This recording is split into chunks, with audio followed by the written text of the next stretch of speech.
Sup guys, it's Alex here, and welcome to another edition of the Bracketology Update. This one is for Friday, February 16th, and today is I guess tomorrow is a big day. Tomorrow, the selection committee is doing their first reveal of the NCAA tournament bracket. If it were to happen today, they are revealing their top 16 seeds, which are the top 4 seeds in the 4 different regions. It's always a fun thing to do. They've been doing this, I want to say, for like 5-6 years now or something like that, to where they kind of give a little insight on where teams stand, where they're bracketing the different teams, the different quad 1 wins, all that fun stuff. Always a fun thing to do. I will try to record it, and I will try to give my thoughts for it. Now, CBS Sports or Turner or whoever owns them loves to put a copyright claim on my videos, especially for like this type of video, or really even like the NCAA tournament bracket reveal, like the whole big reveal on Selection Sunday. Like I usually record it, especially last year I tried to upload it like 6 different times.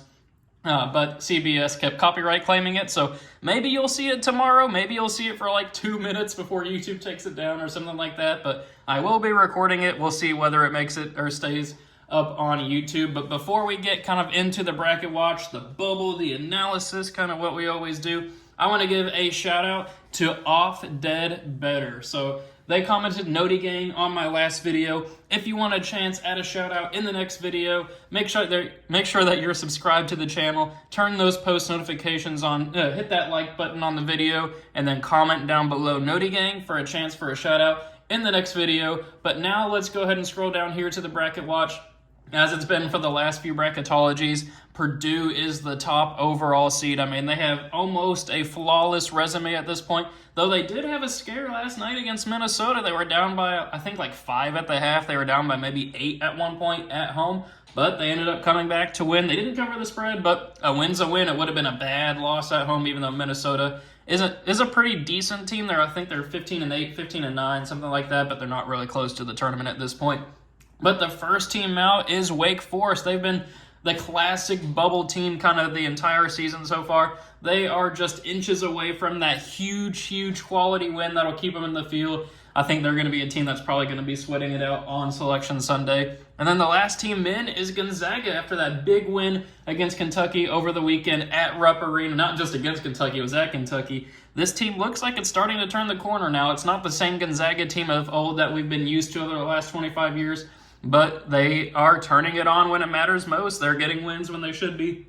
They just need another quality win, which the West Coast Conference this year with St. Mary's, with San Francisco, could give you some opportunities for that win. So now taking a look here at the bubble, last 4 byes are Butler, Boise State, TCU, and Nebraska. Last 4 in are Ole Miss, Nevada, Utah, and Gonzaga. And then the first 4 out and the next 4 out, heavily dominated here by Big East teams. But you got Wake Forest, you got Providence, got Seton Hall, and got Cincinnati. And then the next 4 out are St. John's, Villanova, Colorado, and Memphis. So Memphis lost out on another great opportunity at a win last night against North Texas. They need to get quality wins. They have not been doing too good here late in January and into February. But it'll be very interesting to see what happens. I think it's almost exactly a month here from Selection Sunday. So it should be pretty interesting to see what happens over the next couple of weeks, next month really, whenever conference tournament kicks off. But now we'll take a look here at the bracket. Take a look here at some movement. We have Texas A&M down to a 9 after that heartbreaking buzzer beater. That was a crazy shot by Vanderbilt, but I mean, it's a loss to Vanderbilt on that resume, and that's not something you want here in the 2024 season. Then we have Appalachian State new to the field, Creighton up to the 4 line, Colorado State down to the 7 line. Then we have Indiana State over there, the 12 down to a 12 seed. They had made it up to a 10 line, I believe, and they were in the top 25. They finally cracked that top 25, but then lost at home to, I believe it was Illinois State. Kind of a bad loss at home, but I mean, they should win their conference at this point. That's why they're the automatic qualifier there. Then South Carolina, we got to mention it, falling down to the 6 line. They went on the road to Auburn. It's one thing to lose to Auburn. Like, Auburn is, 13-0 at home this season? Every win by double digits? Like, I don't think people were expecting South Carolina to win that game. But South Carolina lost by 40 points. It was 101-61. It's not a bad loss on the resume, but, watching that game, looking at the box score, that's a terrible loss. 40-point loss. Makes me a little scared as a Kentucky fan to go into Auburn this weekend. Probably going to end up losing that game, but I mean, you can't lose by 40 points and still be a title contender. I had them in the Final Four in my last Bracketology video I did last week. Probably won't have them there again, but we'll see. Then we have Baylor up to the 3 line after that big win against... No, actually, no, they did not win against Kansas this past weekend. Kansas was able to hang on, I believe. Then we have Michigan State up to a 7. I've stuck with them the entire season, even when they were on that bubble line. I believed in Michigan State. They are finally paying off that vote of confidence up to the 7 line now. Then we have High Point down to a 15. Then scrolling down, we have Clemson up to a 5. They had that huge road win over North Carolina. That is huge for their resume. Texas Tech up to the 6 line. Nebraska down to the 11. Oklahoma down to a 7. New Mexico up to the 10. And then over there in the West, we have Dayton down to a 5 after that loss to VCU. Then we have Duke down to a 4. I want to say Wake Forest beat them. Actually, no, they did not. I think Duke ended up winning by 7. I don't know why I said that. But then Yale down to the 13. Gonzaga new to the field, as we've mentioned. And that takes us to the Excel bracket. So if you guys are new to the channel, every time that I do one of these bracketology videos, I go to vertex42.com, download their Excel template, and then I will fill out the teams based off of the bracketology, whatever I'm using, whether it's Jerry Palm's, Joe Lunardi's.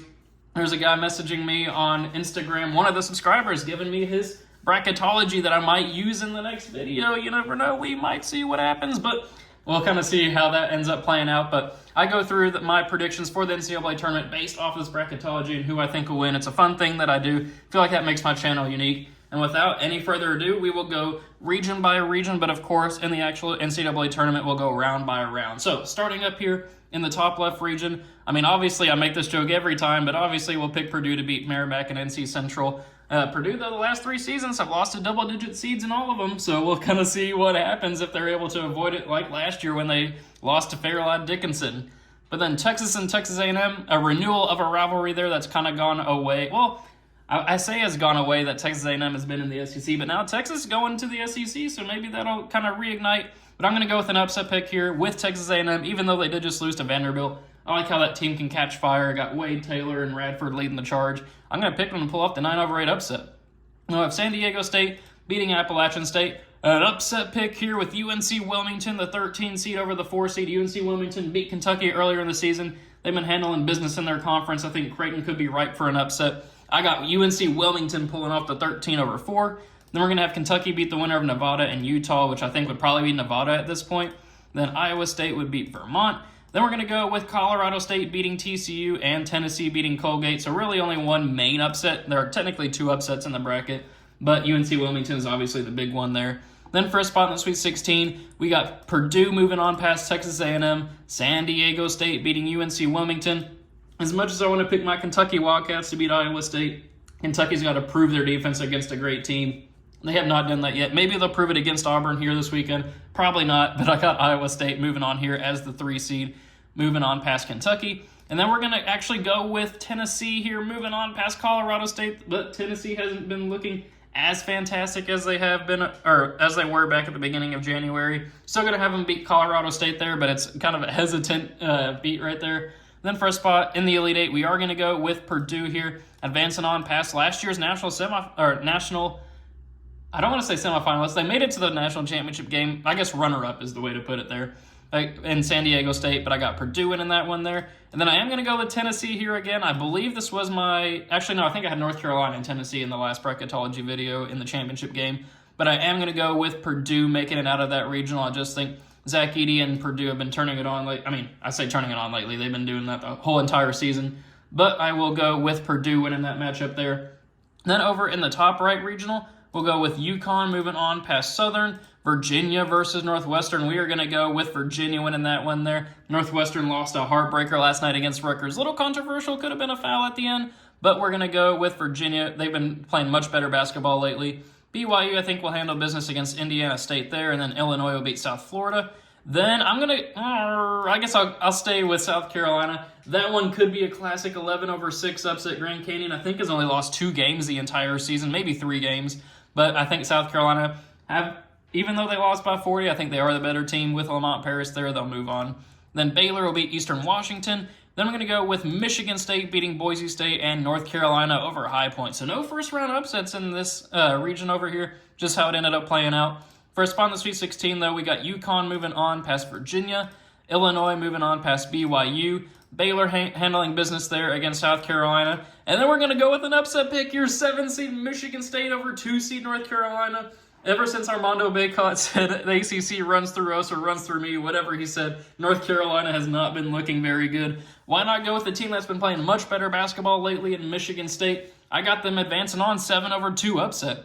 So in first spot in the Elite Eight, we got UConn moving on past Illinois. Then we're going to go with Michigan State again, pulling off the victory over Baylor. I think these two teams played at the beginning of the season, if I remember that correctly, and I think Baylor just destroyed Michigan State, if I remember that correctly. But here, I think this is a much improved Michigan State team. They make it to the Elite Eight as a 7-seed, but they will fall to the Huskies of Connecticut, who will advance on there, try to continue their run as the defending national champions. So then we'll move on to the bottom right regional with Houston beating Sam Houston. Then we're going to go with Florida beating Washington State. An upset pick here of McNeese pulling off the upset over Clemson. I know I did just mention Clemson beat North Carolina, but their resume was kind of lacking until that big win. And you guys know, if you've been watching my videos all season, I think McNeese is one of those teams that can make a Cinderella run in the tournament. I got them pulling off the 12/5, where they will face 13-seed UC Irvine. And again, if you guys have been watching my videos all season long, you know that I have not been a believer in Wisconsin.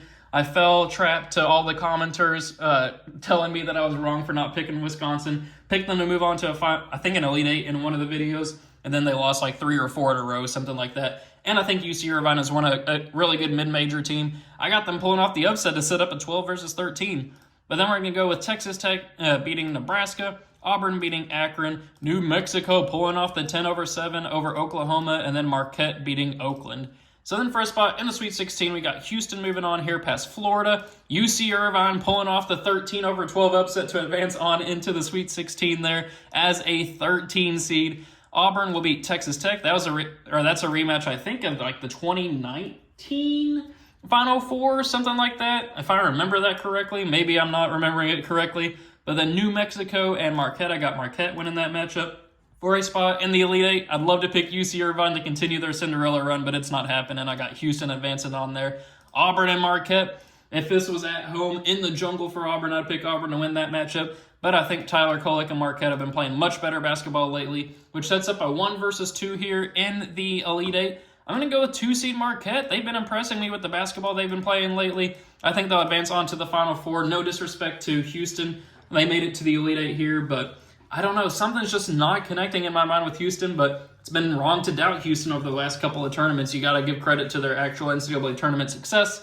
But that takes us to the final regional over here. In the bottom left, we'll have Arizona moving on past the winner of Eastern Kentucky and North Dakota. Then we're going to go with Mississippi State pulling off the slight 9/8 upset over St. Mary's.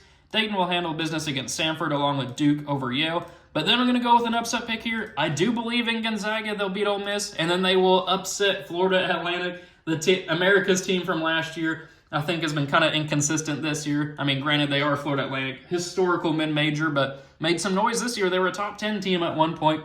But I got 11-seed Gonzaga pulling off the upset. Alabama beating Morehead State. Utah State beating Butler, and then we're going to go with Kansas beating Quinnipiac for the last spot in the round of 32. Then for a spot in the Sweet 16, we got Arizona beating Mississippi State. Duke handling business, ? Against Dayton. We'll have Duke moving on there. Alabama versus Gonzaga. That'd be a fun game to watch, but I'm going to have Alabama winning that one. And then Kansas beating Utah State. Then for a spot in the Elite Eight, I'm going to go with 4-seed Duke upsetting Arizona. That's more of my unbelief, I guess you could say, in Arizona versus my belief in Duke. But I got them advancing on there, which sets up Alabama versus Kansas. I'm actually going to go with 3-seed Alabama. They did just lose by 18 to Auburn. You do have to give them credit, but again, that was at Auburn, apparently the place that people go to die, basically. That sets up Alabama versus Duke, 3-4 for a spot in the Final Four. We have the Crimson Tide with Nate Oates of Alabama moving on there to the Final Four. So now we have 2 1-seeds, a 2-seed, and a 3-seed, I believe, here in the Final Four. I feel pretty comfortable with that, but maybe in the actual tournament, you never know what will happen. I may have some more upsets in there. But for a spot in the national championship game, I don't know how you can bet against Purdue right now, especially against Alabama. I think Purdue will win that battle inside, especially with Zach Edey. They'll advance on there.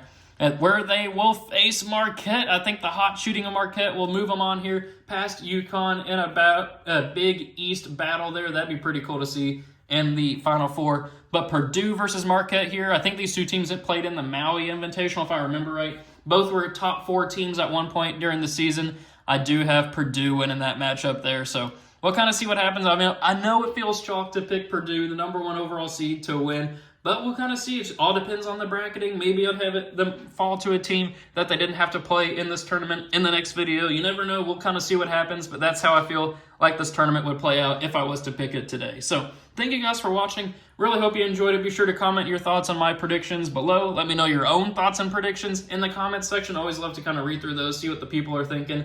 Thank you guys for watching. Hope you enjoyed it, and I will see you all later.